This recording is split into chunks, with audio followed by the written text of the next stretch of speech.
Hello guys, i-share muna pala ulit ako sa inyo.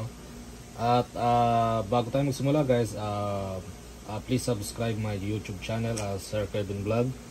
At bago ang lahat, may mga link pala ako na pwede nyong bilhan ng mga parts at syempre mga units dito sa aking description box.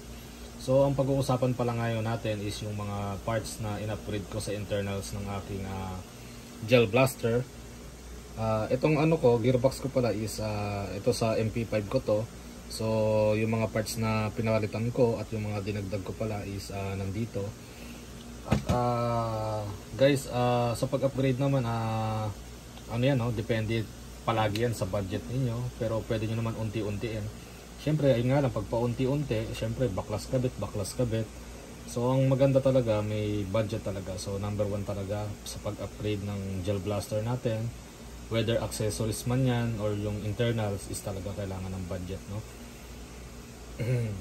Dito pala guys, kapag yung ano ninyo, yung gel blaster ninyo is ano pa lang, nylon gears pa lang, maganda mag metal gears kayo, no? Ito mga metal gears yan. So ito, pwede nyong palitan yung ano ninyo, yung internals ninyo. Number 1 talaga dapat metal gears, no? So ayan, pwede kayong magpalit niyan. Ito, no, mga upgrades din to, no? So from nylon gear, mag-upgrade kayo dito sa metal gears, no? Dapat mag-invest talaga kayo sa metal gears. So number 2, sa pag-upgrade, itong spring. So yung stock spring ninyo, magpalit kayo ng na kahit M90. So siguro hanggang M100, pwede ko rin naman i-recommend sa inyo 'yon. At ito naman, mura lang naman to, no? Siguro mabibili nyo lang to ng mga 120 pesos doon sa Lazada. Tapos kung hindi pa ninyo, yung piston ninyo is hindi pa siya metal tip, kagaya nito. Ito metal to, so palitan nyo rin itong mismong inyong piston, no? So dapat palitan nyo siya na merong metal tip. Tapos ito yung piston head. Itong piston head ko, pinalitan ko rin siya. This is a double o-ring na piston head. Yan. Tapos ito pala ang ating cylinder head, tsaka itong ating nozzle. Ito namang cylinder head natin is double o-ring. Kagaya nito, tanggalin natin. Ayan, double o-ring siya, no? Ang purpose kasi niyan, kaya double o-ring siya, tsaka ito rin pala double o-ring guys, kung makikita ninyo, no? Double o-ring siya para isel yung hangin doon sa loob ng ating cylinder. So kasi kapag hindi kasi maganda yung pagkakasil, ang nangyayari kasi, for example, ito ilagay natin ang ating piston. Pag pinisil nyo yan doon, yung hangin dito, nagkakaroon siya ng singaw, dito siya lumalabas.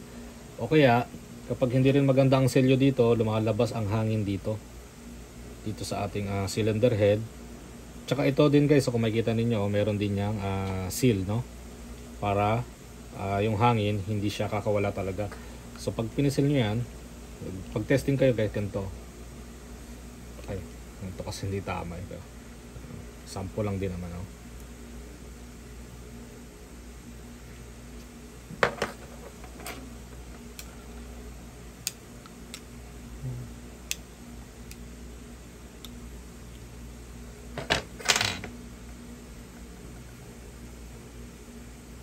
Yan guys, kasi pag ito guys, pag pinisil nyo to, dapat walang hangin na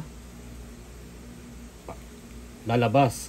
Wala siyang singaw ba? Kumbaga wala lumalabas na hangin dito, walang sumisingaw dito. Para yung hangin, direkta na lalabas doon papunta sa ating barrel. So mas malakas ang buga niya, mas malakas yung bulusok ng ating gel balls, no? So dapat lahat ng hangin punta siya doon. So dapat, kung wala naman kayong budget na sa pagpalit ng cylinder head, ay ng piston head, pwede naman kayong bumili ng ng o-ring na green. Ito, may nabibili rin yan sa sa Lazada para maselyuhan ninyo yung inyong cylinder, no? Tapos sa spring pala natin, ang i-recommend ko sa inyo is ayun nga, so, tulad ng sinabi ko kanina, M100. M100 lang kapag yung gearbox ninyo is ano lang, nylon. Kasi kapag gumamit kayo ng M110 o kaya M120, M130, ang nagiging tendency kasi is pwedeng masira itong ating bushing o dito sa ating bearing, no. Pag nasira yan guys, ang mangyayari kasi ano na, tawag dito, wala na, dispose na atin itong gearbox, so wala na, no, papalitan na natin yan. At ang isang nagiging dahilan din yan kapag hindi maganda yung shims, no. So, pag magpapalit kayo ng spring, for example M100, kailangan naka-shim talaga yung inyong ang inyong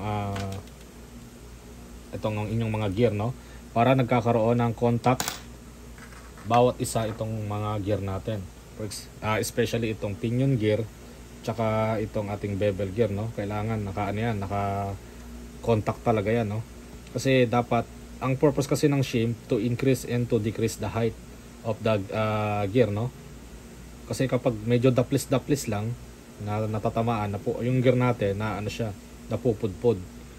So dapat talaga is mag-shim kayo bago ko kayo magpalit ng matigas na spring, as well as kung magpapalit kayo ng high torque motor. Tapos ito naman, high torque motor, yan. Ito high torque motor, ito pataas din to na ng RPS natin, no, rounds per second. So ito, mag-invest din kayo nito kung gusto ninyong tumaas yung RPS o yung yung rate of fire, yung rounds per second ng inyong gel blaster, no. Tapos 11.1 volts na battery.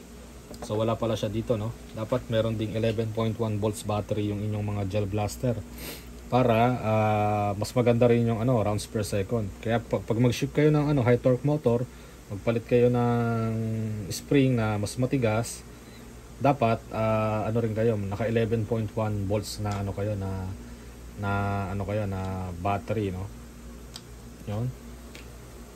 Tapos kapag medyo naman may mga misspeed naman yung ninyo, kasi kadalasan kasi pag mag-ship ka ng high torque motor, nagkakaroon tayo ng misspeeding. So ang nangyayari kasi ito, dapat lagyan natin siya ng delayer, no. So may video din ako na in-upload na na accord na regarding dito sa paglagay ng ating delayer, no. Yan. So ayun lang naman guys, so pinakita ko lang naman sa inyo yung simpleng pag-upgrade ko sa aking gel blaster. So ito guys, subok ko na to guys, kung gusto ninyong mapalakas ang inyong gel blaster. So sana guys, may natutunan tayo. Bye bye.